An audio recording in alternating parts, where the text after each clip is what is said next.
আসসালামু আলাইকুম, আমি রুমানা পারভিন। আমি ইউটিউব চ্যানেল থেকে চলে আসলাম একটা ভাইরাল কেকের ডেকোরেশন দেখাতে।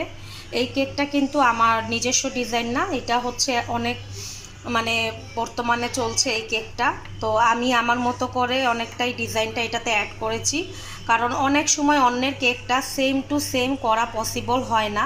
আমরা সবাই চেষ্টা করি যে অন্যের কেক কেউ যদি ডিজাইন দেয় তাহলে সেই রকম করে দেওয়ার, কিন্তু কখনোই আমি বলি না যে আমি সেম টু সেম করে দিতে পারবো। হয়তো সেমের চাইতে একটু বেশি সুন্দর হবে অথবা সেমের চেয়ে একটু কম সুন্দর হবে, কিন্তু সেম টু সেম অন্যের কেক করা অনেক সময় আমাদের জন্য পসিবল হয়ে দাঁড়ায় না। আপনি যতই ট্রেনার হন বা যাই হোক, সেম টু সেম করা কিন্তু অনেক সময় কষ্টকর হয়ে ব্যাপার। তো দেখুন, কেকটা কিন্তু অনেকই সুন্দর হয়েছে। আশা করি আপনাদেরও ভালো লাগবে। ভালো লাগলে অবশ্যই লাইক কমেন্ট করে আমার কেকের পাশে থাকবেন, চ্যানেলের পাশে থাকবেন এবং আমাকে সাপোর্ট করবেন। আশা করি আপনাদের সবার ভালো লাগবে। ভালো লাগলে অবশ্যই আমার পাশে থাকবেন। আল্লাহ হাফেজ।